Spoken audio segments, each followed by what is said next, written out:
Je vais vous raconter une petite histoire. En fait, c'est une histoire très sombre de mon parcours entrepreneurial et ensuite, je vais vous poser une question.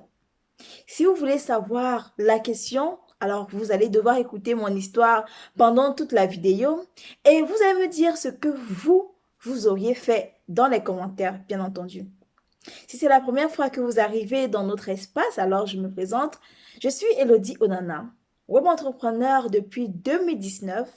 J'encourage également les personnes à entreprendre parce que je pense que nous avons tous un potentiel. Si ce n'est pas encore fait, alors abonnez-vous également à ma chaîne YouTube afin de ne rien rater de mon contenu. Allez, plus de blabla, je vous raconte mon histoire. À tout à l'heure. Comme je vous ai dit au début de la vidéo, je suis web entrepreneur et admin d'une page qui encourage vraiment les personnes en entrepreneuriat. Et donc en 2019, j'ai eu vent d'une opportunité d'affaires dans l'agriculture. J'ai encouragé des personnes à y investir, mais malheureusement, ça s'est très mal passé. Tout l'investissement a été perdu. Il y a eu des plaintes, il y a eu la cybercriminalité, même je peux le dire ça comme ça. Il y a eu le cyberharcèlement. Il y a des personnes qui ont perdu leur capital de base. Et le plus important, des personnes ont perdu confiance en moi parce que c'est mon image que j'avais mis devant pour pouvoir convaincre les personnes. À cette époque-là, j'étais sûre de l'investissement. J'étais sûre à 200% que ça devait fonctionner, mais malheureusement, ça n'a pas fonctionné. J'avais rédigé le contrat sur une base que j'ignorais complètement. Je n'avais pas d'orientation légale. Je ne savais pas vraiment ce qu'il fallait écrire et où est-ce qu'il fallait l'écrire. Je n'ai demandé conseil à personne. Je me suis dit, OK, j'ai l'argent, donc je dois rédiger les contrats. Et pourtant, ce n'était pas suffisant. Clairement pas du tout.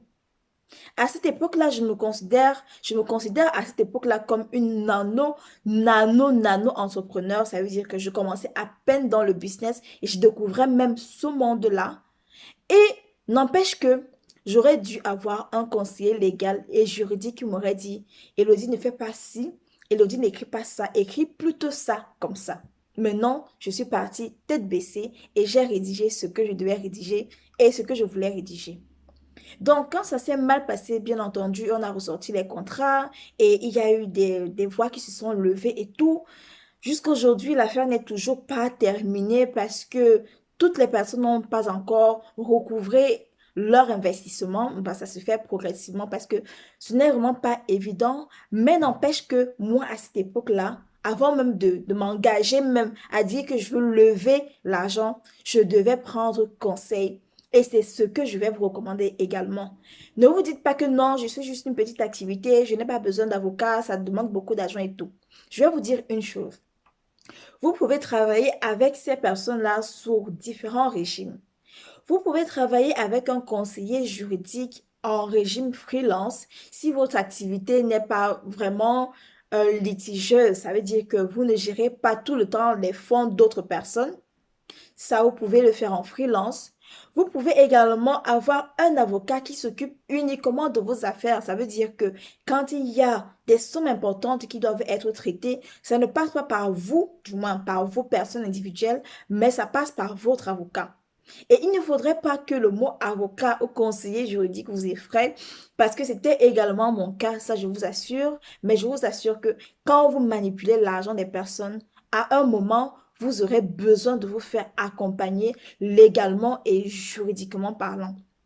Vous pouvez aussi travailler avec un cabinet d'avocats. Ça veut dire que quand il y a une affaire importante à gérer, encore dans ce cas-là, ce n'est pas avec vous qu'on gère, mais avec le cabinet d'avocats.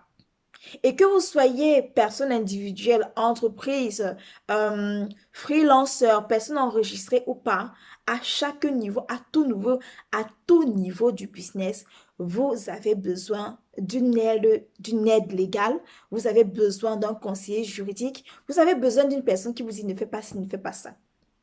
Donc, mon conseil que je vais vous donner pour vous, qui commencez dans le business, qui êtes dans le business, que ce soit petit, grand, très grand business, que vous soyez déjà à 10 millions ou alors seulement à 100 000 francs CFA par mois ou même 50 000 francs CFA par mois, ayez le numéro de téléphone d'un avocat dans votre répertoire. Ayez le numéro de téléphone d'un conseiller juridique dans votre répertoire. Ayez le numéro de téléphone d'un étudiant même, hein, je sais pas trop quoi, en droit, peut-être même dernière année, dans votre téléphone. Et lorsque vous aurez un contentieux, première des choses, ne paniquez pas. C'est vrai que c'est difficile à dire, mais ne paniquez pas. Deuxième des choses, appelez-le à ce moment-là. Il sera votre meilleur ami. Je dirais même qu'il sera plus important que votre mère. Et ça, c'est une figure de style pour vous dire à quel point il sera important à ce moment-là. Ne prenez pas de décision, ne faites pas de promesses sans avoir parlé à cette personne-là parce qu'elle sera mieux placée que vous pour vous conseiller. Vous serez dans l'émotion, vous serez dans la panique, vous serez dans le stress, vous serez dans la peur. Et c'est la pire situation, c'est la pire émotion pour prendre une décision. Alors, je vais vous poser une question. À votre avis, est-ce que en tant que nano-entrepreneur, vous avez besoin d'une aide légale? À ma place, qu'auriez-vous fait? Merci de répondre dans les commentaires et j'espère que ça vous aura guidé. Il n'y a rien de plus important que les relations humaines. Et pour moi, la relation humaine est plus importante même que la relation de l'argent. C'est pourquoi aujourd'hui, c'est vrai que je l'avais déjà fait, c'est pourquoi aujourd'hui je voudrais m'excuser auprès de toutes ces personnes-là du retournement de cette affaire, de ce business qui malheureusement avait complètement foiré. Je voudrais également m'excuser parce qu'ils ont perdu confiance en moi, parce que j'ai perdu leur amitié et que probablement on ne traitera plus d'affaires ni plus d'opportunités ensemble. Mais malheureusement, c'est ça le business. Il n'y a pas de garantie que ça va fonctionner. Malheureusement, malheureusement, c'est ça. Donc, nous sommes parvenus à la fin de la vidéo. Je vous remercie de m'avoir écouté.